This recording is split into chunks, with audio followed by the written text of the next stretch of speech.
आज की कहानी बहुत दुखद है और दुखद होने के साथ साथ बहुत अजीबोगरीब है।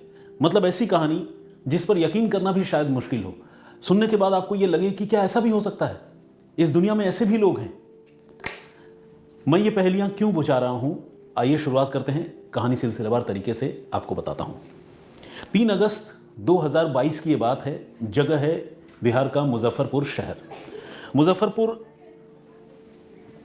में रहने वाली एक महिला जिसका नाम सुनीता देवी है, उसे अचानक अपने पेट में तेज दर्द की शिकायत होती है और ये दर्द का सिलसिला पिछले कई दिनों से लगातार चल रहा था। और इस रोज़ जिस तारीख की मैं बात कर रहा हूँ, 3 अगस्त 2022, उन्हें अपने पेट में ज़्यादा तकलीफ होती है, ज़्यादा दर्द की शिकायत होती है। इस पर घर वाले बहुत परेशान होते हैं और अपने घर की बहू को, सुनीता को, वो लेकर जाते हैं शहर में ही।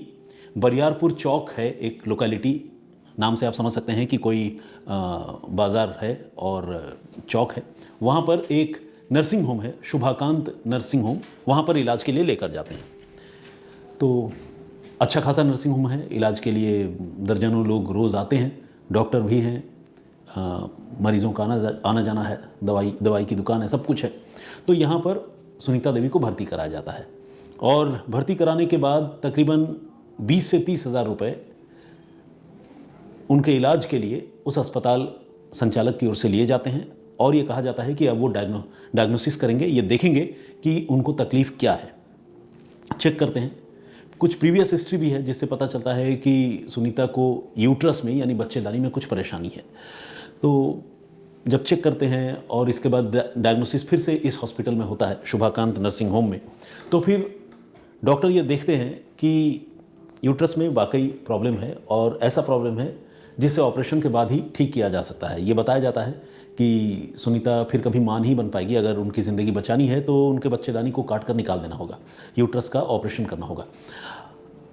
महिलाओं में इस तरह की बीमारियां अक्सर देखी पाई जाती हैं, तो ये मामला कुछ वैसा ही था। घर वाले राज़ी हो गए। सुनीता की शादी को कई साल हो चुके थे, 3 छोटे छोटे बच्चे हैं, तो घर वाले राज़ी हो गए और सुनीता को उसी नर्सिंग होम में, उसी हॉस्पिटल में, शुभाकांत नर्सिंग होम में भर्ती करा लिया गया।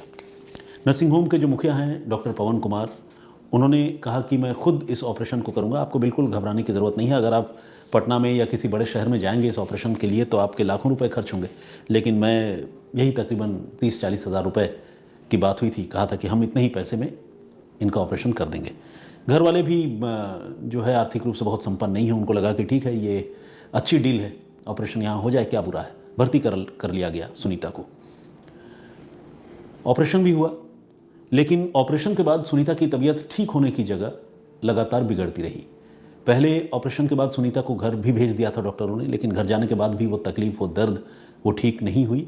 बहुत परेशान रही वो। फिर वो हॉस्पिटल आए और हॉस्पिटल आने के बाद इस बार जब ज़्यादा तबीयत बिगड़ी और शुभाकांत नर्सिंग होम के डॉक्टरों से भी जब सुनीता की हालत नहीं संभली, तो नर्सिंग होम को लगा कि ये मामला कुछ गड़बड़ हो गया। तो नर्सिंग होम प्रशासन ने खुद एक एम्बुलेंस का इंतज़ाम किया और कहा कि इनको यहाँ से आप लेकर जाइए पटना, और पटना में जो सबसे बड़ा सरकारी हॉस्पिटल है वहाँ ले जाकर इनको दिखाइए और वहाँ इलाज कराइए। ये केस थोड़ा कॉम्प्लिकेटेड हो गया है। अब पटना में किसी तरह से इतनी मतलब फ्रिजाइल कंडीशन में इस पेशेंट को, सुनीता को, उसके घर के लोग उस एम्बुलेंस में लेकर गए मुजफ्फरपुर से पटना। और जब वहाँ अस्पताल में भर्ती कराया गया और डॉक्टरों ने नए सिरे से सुनीता के अंदरूनी अंगों की जांच की, तो ये देखकर हैरान रह गए कि सुनीता के शरीर के से दोनों किडनियां जो है वो गायब हैं। यह अपने आप में बड़ी अजीब बात थी। किसी इंसान के शरीर में 2 ही किडनियां होती हैं, ऐसा कहा जाता है, और ये सच भी है कि अगर किसी का एक किडनी ख़राब भी हो जाए तो इंसान अपनी बाकी की ज़िंदगी दूसरे किडनी के सहारे जो है वो निकाल लेता है। कई बार किडनी लोग डोनेट भी करते हैं अपने परिजनों को, ब्लड ग्रुप और तमाम चीज़ें देखकर, ऑर्गन डोनेशन का जो नियम कानून है उसके मुताबिक। लेकिन यहाँ सुनीता के पेट से दोनों किडनियाँ गायब थी। अब ये जब पटना के डॉक्टरों ने देखा तो वो हैरान रह गए। फिर उन्होंने सुनीता के घर वालों को ये बात बताई। सुनीता के घर वाले भी हैरान हुए कि भाई ये कैसे हुआ, ऑपरेशन तो बच्चेदानी का होना था, ये किडनियाँ कैसे गायब हो गई, कैसे निकाल ली गई। और जब जांच हुई तो ये भी पता चला कि किडनियाँ जो है ऐसा नहीं कि बहुत पहले से गायब हैं या कोई डिफॉर्म्ड हैं, ठीक से उस शरीर के उस अंग का विकास नहीं हुआ, ऐसा नहीं है, बल्कि उन किडनियों को काट कर निकाल दिया गया था, ये मेडिकल रिपोर्ट से पता चल रहा था। इस पर जो है घर वालों को जानकारी मिली और घर वाले हैरान हुए। वो फिर बहुत परेशान रहे। काफ़ी दिनों तक पटना में सुनीता का इलाज चलता रहा और ज़िंदगी बचाने के लिए सुनीता की डायलिसिस का सिलसिला शुरू किया गया। आपको पता है डायलिसिस जो है वो बहुत ज़्यादा जो मधुमेह का शिकार होते हैं, डायबिटीज़ का, जिनकी हालत काफ़ी ख़राब होती है, किडनी जो है उसका फंक्शन ठीक से नहीं होता है, तो उनको आर्टिफिशियली किडनी फंक्शन कराने के लिए डायलिसिस की प्रक्रिया से गुजारा जाता है। बहुत महंगी भी है ये प्रक्रिया और मुश्किल भी है। मरीज़ को अस्पताल में भर्ती होना पड़ता है। तो वहाँ पटना के हॉस्पिटल में शुरुआती कुछ दिनों तक उसकी डायलिसिस होती रही। फिर वहाँ से सुनीता देवी को वापस जो है उनके होम टाउन भेज दिया गया और वहाँ मुजफ्फरपुर में Shri Krishna memorial college and hospital है, SKCMH कहते हैं, वहाँ पर सुनीता देवी को फिर से भर्ती करा लिया गया। इसके बाद सुनीता देवी का इलाज चलता रहा। इस मामले की जांच जो है वो पुलिस के पास पहुंची, क्योंकि घर वालों ने रिपोर्ट लिखवाई और घर वालों ने रिपोर्ट लिखवाई उस शुभाकांत नर्सिंग होम के खिलाफ, उसके डॉक्टरों के खिलाफ। और जब पुलिस ने FIR लिखी और जांच शुरू की तो पता चला कि उस हॉस्पिटल का जो मुखिया है, संचालक है, जिसका नाम है डॉक्टर पवन कुमार, वो असल में कोई क्वालिफाइड MBBS MS MD ऐसा कुछ कोई डॉक्टर नहीं है, बल्कि वो एक क्वैक है जिसे झोला छाप डॉक्टर कहते हैं। यानी वो कहते हैं ना नीम हकीम, ये वो है।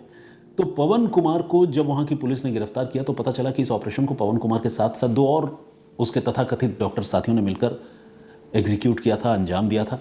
लेकिन पवन कुमार तो अरेस्ट हुआ, लेकिन बाकी के 2 लोग अभी तक पकड़े नहीं गए हैं। मगर खबर ये नहीं है, दुखद खबर ये है कि अब 21 अक्टूबर 2024 को सुनीता की मौत हो गई। सुनीता का पहले हफ्ते में 3 रोज़ डायलिसिस हुआ करता था, फिर हफ्ते में 5 रोज़ उसका डायलिसिस किया जाने लगा। उसकी हालत लगातार बिगड़ती रही। उसके 3 छोटे छोटे बच्चे हैं। बहुत ही मुश्किलों में वो परिवार है। आप समझ सकते हैं किसी परिवार का अगर कोई एक मेंबर बीमार हो जाता है, हम सारे लोगों ने ये चीज़ें कभी ना कभी अपनी ज़िंदगी में एक्सपीरियंस किया है, भुगती है। कोई एक फैमिली मेंबर अगर बीमार हो जाता है तो पूरे फैमिली का जो सिस्टम है वो गड़बड़ हो जाता है, ढांचा गड़बड़ हो जाता है, क्योंकि आप हॉस्पिटल के चक्कर में लगे रहते हैं, आना जाना, दवाएं और तमाम तरह के खर्चे, ट्रैवलिंग, फिर एक एंग्जाइटी कि पता नहीं मरीज़ कब ठीक होगा, हॉस्पिटल से कब छुट्टी मिलेगी, सब ठीक हो रहा है नहीं हो रहा है। जिसका प्रोलॉन्ग्ड इलनेस होता है वो पूरा परिवार तो समझ लीजिए कि अंदर से बिल्कुल टूट जाता है। सुनीता के परिवार की यही हालत हुई थी तकरीबन 2 सालों में। और अब 21 अक्टूबर 2024, इस साल की मैं बात बता रहा हूँ, सुनीता की मौत हो गई। मुजफ्फरपुर के ही SKCMH हॉस्पिटल में सुनीता ने आखिरी सांस ली। इस मामले में शासन प्रशासन की ओर से थोड़ा बहुत मेडिकल हेल्प जो है उस फैमिली को ज़रूर मिला है, लेकिन परिवार के लोग गुनहगारों के गिरफ्तार नहीं होने से बहुत दुखी हैं। उनका ये कहना है कि डॉक्टर पवन कुमार जो है वो तो गिरफ्तार हुआ है, लेकिन 2 और आरोपी हैं जिन्होंने इस घटना को अंजाम दिया, वो अभी तक पकड़े नहीं गए हैं।